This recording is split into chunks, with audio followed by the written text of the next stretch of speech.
13 Great Ways to Enhance a Good Relationship. 1. Do the things you did the first year you were dating.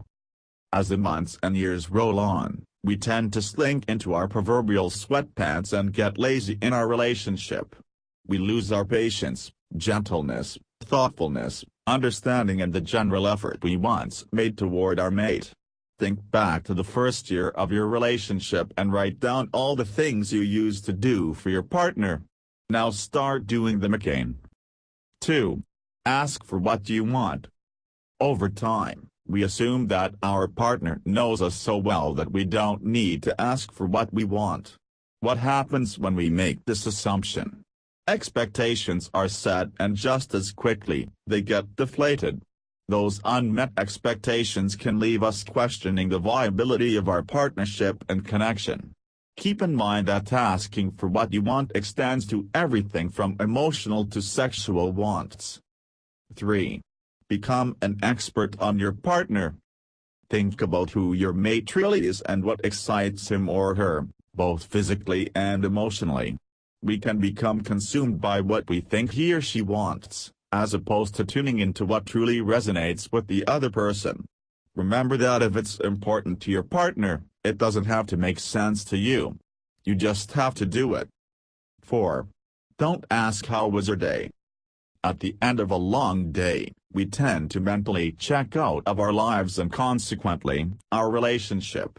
We rely on the standard question, how was your day? Generally, that boring question will yield a boring answer such as, fine, how was yours? This does nothing to improve your connection and instead, can actually damage it because you're losing the opportunity to regularly connect in a small way. Instead, try asking things like, what made you smile today? Or what was the most challenging part of your day? You'll be amazed at the answers you'll get, with the added benefit of gaining greater insight into your significant other. 5. Create a weekly ritual to check in with one another. It can be short or long, but it begins with asking each other what worked and didn't work about the previous week and what can be done to improve things this coming week. Additionally, use this opportunity to get on the same page with your schedules, plan a date night and talk about what you would like to see happen in the coming days, weeks, and months in your relationship. Without an intentional appointment to do a temperature check, unmet needs and resentments can build. 6. Keep it sexy. What might change in your relationship if both you and your partner committed to increasing the behaviors you each find sexy and limiting those that aren't? Think about this in the broadest form. Sexy can certainly refer to bedroom preferences, but it also represents what excites us about our mate in our day-to-day lives. Do you find it sexy if he or she helps with the housework? Do you find it unsexy when he or she uses the restroom with the door wide open? Talk about what it specifically means to keep it sexy in your relationship. Be amazed, be humored, be inspired. 7. Get creative about the time you spend together. Break out of the dinner and the movie routine and watch how a little novelty can truly rejuvenate your relationship. On a budget and can't go big? Jump on the internet to look for cheap date ideas and be blown away at the plethora of options. Can't afford a sitter? Try swapping babysitting time with friends that have kids. It's free and they will likely be thrilled to take your kids because they will get to take advantage when they drop their kids at your place. 8. Get it on.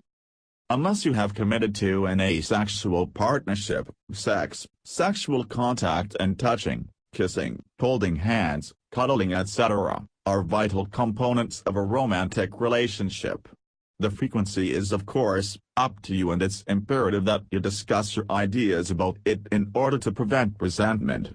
Rare are the moments when both partners are in the mood at the exact same second, but that doesn't mean that you have to decline their advances. Remind yourself that you will almost always get there after the first few minutes and that an intimate interaction of any kind builds connection and elevates your mood and health. Bear in mind that you are never required to say yes. If you truly don't feel it, the best thing you can do is to postpone. Just make sure that you initiate or accept within a reasonable amount of time thereafter. 9. Take a mental vacation every day.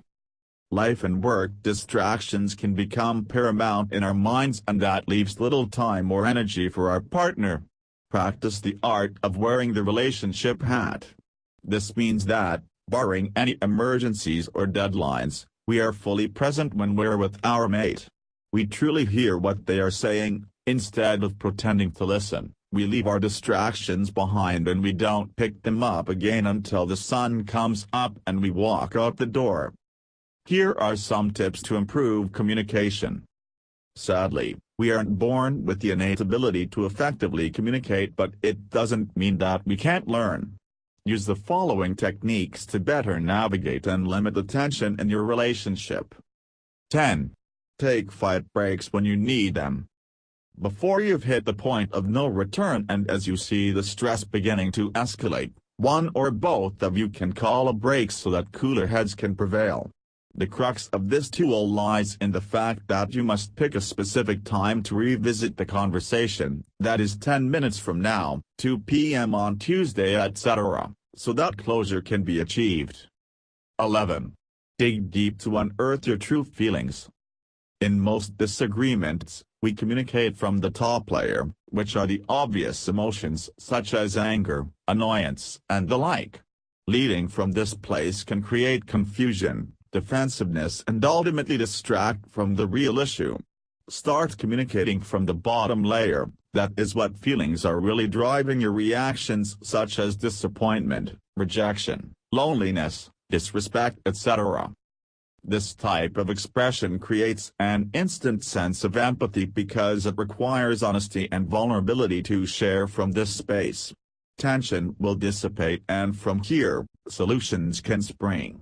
Just be sure to use kind, non-reactive phrasing when expressing these bottom-layer feelings, such as "I felt hurt by," as a replacement for "you're such a jerk," etc. 12. Seek to understand, not agree. Easy in concept, difficult in application. Conversations quickly turn to arguments when we're invested in hearing our partner admit that we were right or when we are intent on changing her opinion. Choose to approach a conversation as an opportunity to understand your significant other's perspective as opposed to waiting for them to concede. From this perspective, we have an interesting dialogue and prevent a blowout or lingering frustration. 13. Make your apology count. It's well understood that apologizing is a good thing, but it only makes a real impact when you mean it. Saying things like "I'm sorry you feel that way" or "I'm sorry you see it that way" are a waste of time and breath. Even if you don't agree that your action was wrong, you will never successfully argue a feeling.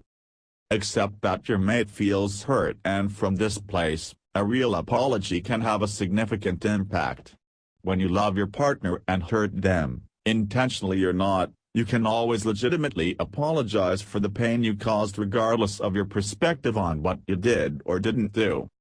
You are now officially armed with a comprehensive exercise routine to fully reshape your relationship. Trim the fat and build your hottest relationship for life. So are you looking for love? Or do you want to improve your relationship? Look no further. Join our Facebook group at www.facebook.com/groups/romantic.relationship. Please don't forget to subscribe to our YouTube channel for more of our videos, and like us on Facebook, Twitter, Pinterest, and Instagram.